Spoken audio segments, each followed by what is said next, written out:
బావా బావా ఆగు బావా, వస్తున్నా. ఏమిటే ఆడ అసలే ఆకలితో ఉంటే? అందుకే ఆగమంటున్నా. ఏం కూరలు చేసావు? బెండకాయ వేపుడు, వంకాయేనా? చూడు బామ్మా, నీ ముద్దుల మనవడికి బెండకాయ పెడితే ఇంకా ముదిరిపోతాడు. అందుకే తెచ్చా ములక్కాళ్ళ కూర. ఓసిని ఇడ్డోరం మండిపోను. ఒక్కడికే ఇంత కూర ఎందుకే? ముచ్చటగా 3 పూట్లు తింటాడు. 3 పూట్ల తింటే 7 చేసి చచ్చిపోతాడు. కాదు, వయసు గుర్తుకొచ్చి రెచ్చిపోతాడు. ఏదో ఒకటి ఆకలిస్తుంది ఒకటించండి. ములక్కాళ్ళ కూర తెచ్చి నువ్వు ఎందుకు పెడుతున్నావో నాకు అర్థమైందిలే. ఏ ఎందుకంట? బావకి ఇష్టం అని పెట్టాను. అదేం కాదులే, ములక్కాళ్ళ కూర తిన్న మగాడు మోరెత్తుకుని ఎంట పడతాడని పెట్టావు.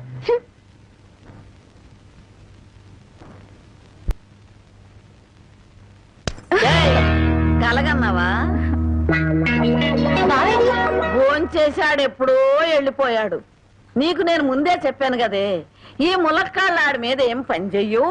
ఆడిదంతా ఆడ తాత టైప్ అని. మానవడా మజాక. అయ్యబ్బో,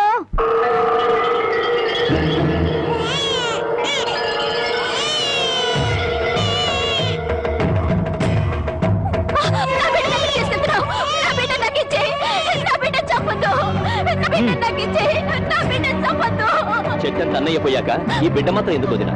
పైగా ఆడపిల్ల. కష్టాలు నష్టాలు తప్ప ఇది బతికి ఎవరిని ఉద్ధరిస్తుంది? అంత మాట అనకయ్యా. మీ అన్నయ్య పోయి 6 నెలలు కూడా కాలేదు. ఇప్పుడు ఈ పశ్చాన్ని కూడా చంపి నాకున్న ఒకే అవకాశం దూరం చేయొద్దు. వదినా, నీకే చెప్పేది. నీకు చేతులెత్తి దండ పెడతాను. నా బిడ్డ చంపొద్దు. నా బిడ్డ నాకు ఇచ్చేయ్. నా బిడ్డ చంపొద్దు.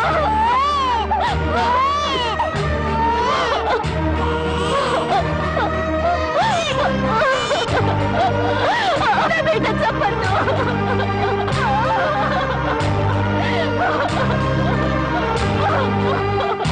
నా బిడ్డ చంపొద్దు.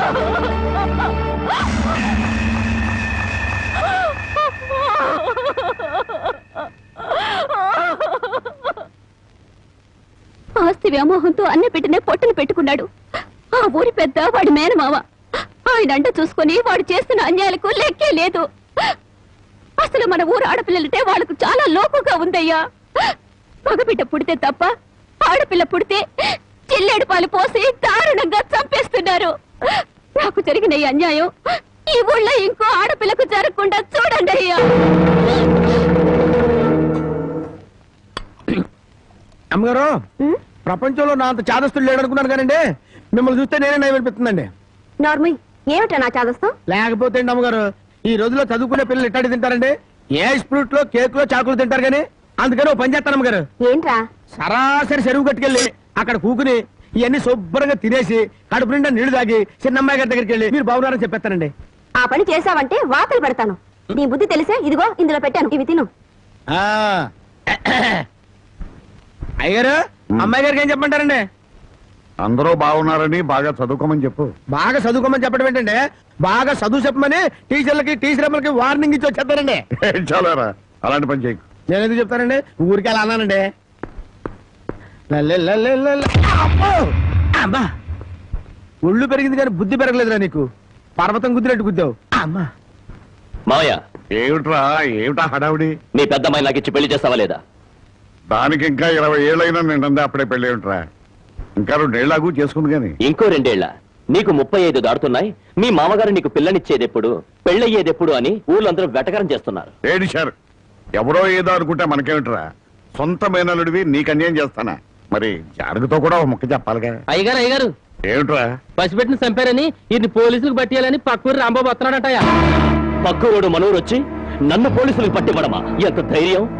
వాడిని నడి రోడ్లో నిలబెట్టి 4 ముక్కలకి నన్ను నరికేస్తా. అనండ్రా. మక్కలెరగ దద్దే పోయేదానికి మట్టలు తాకేద్దురా. రై, నువ్వు ఇంటికి వెళ్ళు. రై అయ్యా, మన మనుషులను తీసుకెళ్ళి వాడి సంగతి తెలిసేయండి.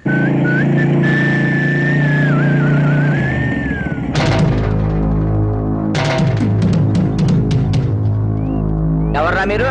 ఎవరమైతే మీకెందుకురా? ఇదే మీ అత్తగారు ఊరు అనుకున్నారా? ఊర్లోకి దూసుకొస్తున్నారు. ఎవరి కోసం? అన్నం పుణ్యం ఎరుగని పసిబిడ్డను జిల్లేడు పాలు పోసి చంపాడే ఆ నరసింహం. వాడి పాత్రలు విరగ్గొడదామని. ఎక్కడ్రా వాడు? ఎక్కడుంటే నీకెందుకురా? వాళ్ళ బిడ్డను వాళ్ళు చంపుకుంటారు, నరుక్కుంటారు. అడగటానికి నువ్వెవడే? నేనా? ధర్మంగా మాట్లాడితే ధర్మరాజుని, ఎదురు తిరిగితే యమధర్మరాజు. పరాయురుడివి మా ఊరు వచ్చి మాకే నీతులు చెబుతున్నావు. ఊరు feeling, area feeling, caste feeling ఎత్తేవనుకో సీలింగ్ ఊడిపోద్ది. కొడతావా? మామూలుగా కొట్టనరా. ఏ ఊరు మీది, ఏ మట్టి మీది అని అంటున్నారో ఆ మట్టి మీదే మీ కాళ్ళు పెట్టనివ్వకుండా కొడతానరా. ఏంటి, మా మట్టి మీదే మా కాళ్ళు పెట్టనివ్వకుండా కొడతావా?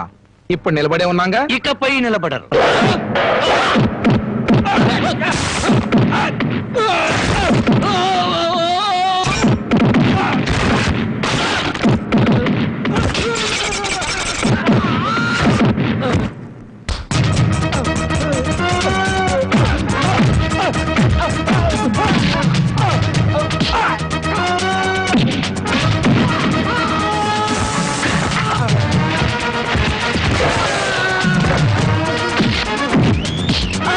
కింద కాలు పెడితే కొట్టినావు కదూ, ఇప్పుడు ఎందుకు కొడుతున్నావు?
మట్టి మీద పిచ్చి సన్నాసులారా, ఈ భారతదేశం అంతా ఒకే ఒక ఊరు.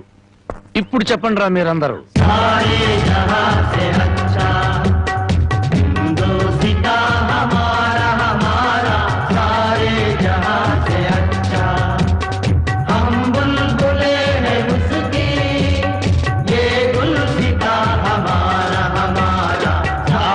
రౌడీల్లోనే ఇంత జాతీయ సమైక్యత ఉంది. ఎక్కడ్రా మీ ఊరి పెద్ద? అయితే ఇప్పుడు ఏమంటావయ్యా?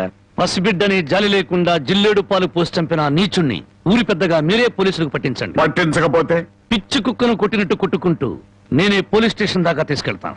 ఏ బెదిరిస్తున్నావా? స్వతంత్రం రాకముందు వచ్చాక కూడా ఈ ఊళ్ళో పోలీసులు అడుగు పెట్టలేదు. ఇక్కడ మేమేం చెబితే అది చట్టం, ఏం చేస్తే అది న్యాయం. ఇది మా ఊరి సాంప్రదాయం. ఆ సాంప్రదాయాన్ని కాదంటారు నువ్వెవరు? నేనా? మీలాగా జాలి దయ మానవత్వం లేని మనిషిని కాదు. పసిపిల్లను చంపుకున్న వాళ్ళకి లేని జాలి దయ నీకెందుకయ్యా? ఆడపిల్ల ఉద్దరుకున్నారు, చంపుకున్నారు. ఆ బిడ్డను 18 ఏళ్లు పెంచి పెద్ద చేసి కట్ట కానుకలు ఇచ్చి ఎవరి చేతిలోనే పెడితే సుఖపడుతుందనే గ్యారంటీ ఏమైనా ఉందా? ఆహా, ఆడపిల్ల బతుకుని గురించి అరగంటలో ఎంత వేదాంతం చెప్పారండి.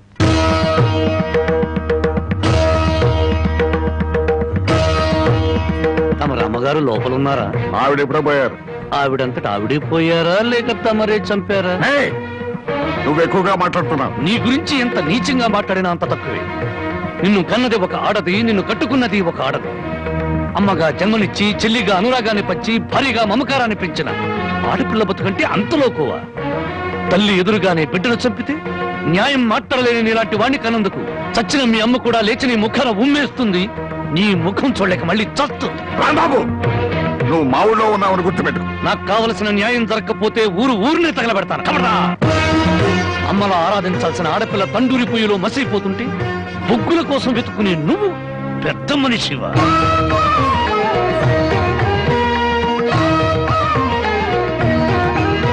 లోపలికి వెళ్ళమ్మా. ఏమండి ఒక్కసారి ఇలా వస్తారా? న్యాయం కోసం వచ్చిన నాకు హారతి పళ్ళంతో కనిపించారు.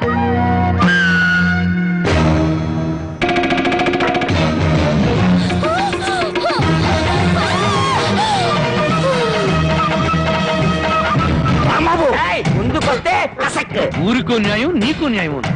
నీ మమకారానికి మాత్రం కూతురు ఉండాలి, ఊళ్ళో నోరు లేని తల్లుల కూతురు మాత్రం చావాలి. మర్యాదగా నా కూతురు బదులు వదలను. నా దారికి అడ్డం వస్తే ప్రాణాలు తీస్తాను. చూడు, నీలాంటి కోటీశ్వరులే కాదు, కటిక దరిద్రులకు కూడా కడుపు తీపి కడుపు కోత ఉంటుందని తెలుసుకో. నీ మేనలుండి వారం రోజుల్లోగా పోలీసులకు పట్టించు, లేదా నీ కూతురికి గ్లాసులో జిల్లేడు పాలే కాదు గన్నేరు పప్పు కూడా తినిపిస్తాను. కమలదా